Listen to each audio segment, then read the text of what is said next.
भक्ति और आस्था सनातन से ही अर्पण, तर्पण और समर्पण पर आधारित है।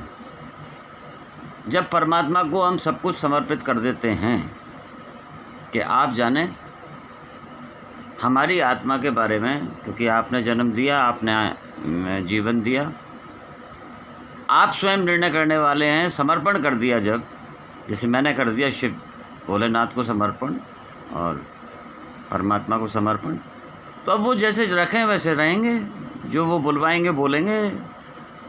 हमें आदेश ये कि हम मौन रहें। 23 घंटे मौन रहता हूँ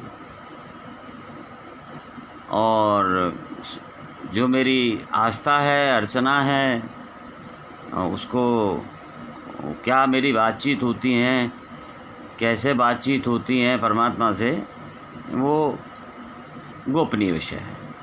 वो प्रसार का विषय नहीं है, चर्चा का विषय नहीं है, वो मेरी आस्था का विषय है और मेरे और परमात्मा के बीच की विषय है। वो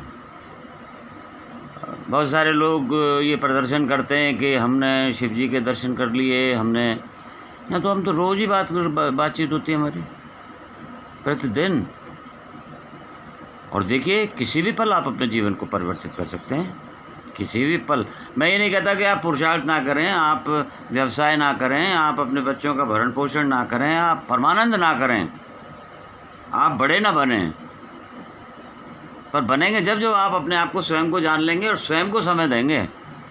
दूसरे का, सबका अच्छा सोचेंगे, सबका कल्याण की भावना सोचेंगे, तो जो आप सोचेंगे, जो आप बाहर देंगे, प्रेम देंगे और अंदर ध्यान देंगे, तो निश्चित रूप से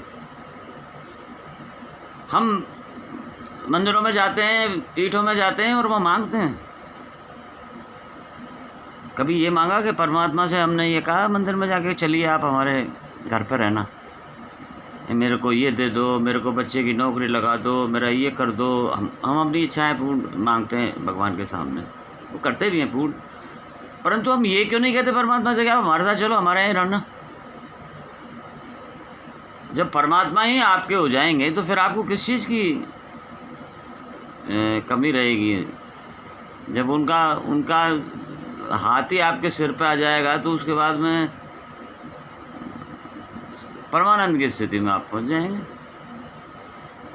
लेकिन मैं बार बार ये कहता हूं कि बाहर तो प्रेम प्रसारित करना चाहिए, कण कण से प्रेम करना चाहिए, ब्रह्मांड के से, प्रत्येक जीव से प्रेम करना चाहिए, और अंदर ध्यान में ज़रूर बैठे, मौन और एकांत का ज़रूर प्रयास करना चाहिए। चाहे आप नौकरी में, तो आप आधा घंटा 1 घंटा तो निकाल सकते हैं, 10 मिनट तो निकाल सकते हैं। आप मौन रहिए और एकांत में ध्यान कीजिए, स्वयं को जान जाएंगे और वो आत्मा परमात्मा से मिलन हो जाएगा।